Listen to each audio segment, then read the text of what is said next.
Bonjour les amis, j'espère que vous allez bien. Je suis Pascal Trifinguion à Bahia au Brésil. Toute la semaine prochaine, je serai à Brasilia puisqu'on va rencontrer la ministre des peuples traditionnels et le président Lula. Donc, eh bien, je vais enregistrer toutes les vidéos ce week-end. Voilà. En particulier, on va commencer eh bien par les rituels d'enterrement, de funérailles dans les différentes traditions. Vous allez comprendre pourquoi dans le bouddhisme, eh bien, on ne brûle pas les morts. Il n'y a pas de crémation, en particulier de nos lamas. Nos lamas, on fait tout ce qu'il faut pour que leur corps reste complètement intact parce qu'ils sont des transmetteurs et bien d'influence spirituelle, ce qu'on appelle leur lung. Donc on brûle jamais nos lamas, certainement pas. Et les Tibétains ne font pas de crémation. Ils ont un rituel un petit peu particulier pour les gens du peuple, dont je vais vous rappeler, qui ressemble beaucoup au rituel du Che. Et puis on va vous expliquer qu'est-ce qui se passe pour les lamas. Par contre, dans l'hindouisme, oui, il y a de la crémation. Moi, je suis bouddhiste, je suis pas hindou. Voilà.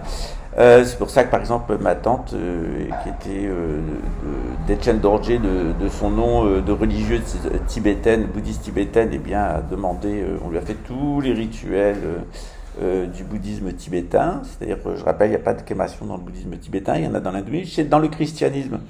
Autrefois, eh bien, il n'y avait pas de crémation non plus. On enterrait les corps dans un certain sens d'ailleurs, avec un cercueil. Chez les musulmans, non, on met dans un drap. Donc, on va faire le tour de toutes les traditions spirituelles pour voir quels sont les rites funéraires dans les différentes traditions spirituelles pour arriver à vous aiguiller. Ça évite quand même les manipulations diverses et variées qu'on peut avoir à différents endroits. C'est-à-dire des personnes qui devraient écouter ce que disent les traditions spirituelles, savoir que nous on les respecte et certainement pas ce qui se dit au téléphone ou les bruits de couloir. C'est la différence entre nous et les complotistes, c'est que nous on dit ce qui se passe dans les traditions, on ne va pas chercher dans la complosphère et dans les bruits de couloir et dans les indiscrétions téléphoniques des informations qu'on n'est pas censé savoir. La tradition, c'est une voie de transmission de maître à disciple d'une doctrine métaphysique bien logique, bien huilée et bien rodée. Une fois de plus, le satanisme, c'est toujours la confusion mentale. Quand vous voulez renvoyer quelqu'un à Satan, mettez-le dans la confusion, il adore ça. Pareil avec les luciférianistes adorent se prendre pour des lumières, et bien continuer à leur laisser croire qu'ils sont des lumières, et des génies de l'intelligence. Et puis ils iront à Jérusalem avec Elon Musk, ils iront sur Mars. Voilà, ça c'est des grands génies. Voilà, le génie voilà, mais il y a des génies français, il y a des génies brésiliens, ce genre de gogo, la génie, il y en a un petit peu partout. Ça s'appelle les Édomites et les Sodomites. En tout cas, cette semaine, on va parler des rites funéraires dans les différentes traditions spirituelles.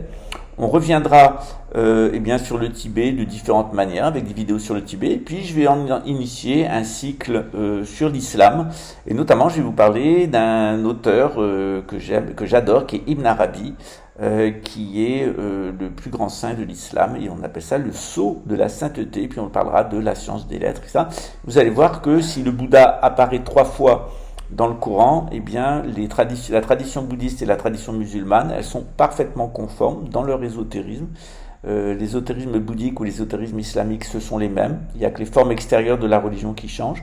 Par contre, il est clair que, eh bien, il ne faut pas tomber dans l'idolâtrie. Et c'est quelquefois un des défauts des pratiquants du bouddhisme, c'est de tomber dans l'idolâtrie. C'est dû en particulier à ce qu'on appelle l'exigence d'incorporation. Voilà, on aura l'occasion de parler de tout ça, puis on reviendra sur la trahison de Judas. Ça sera d'actualité en cette semaine.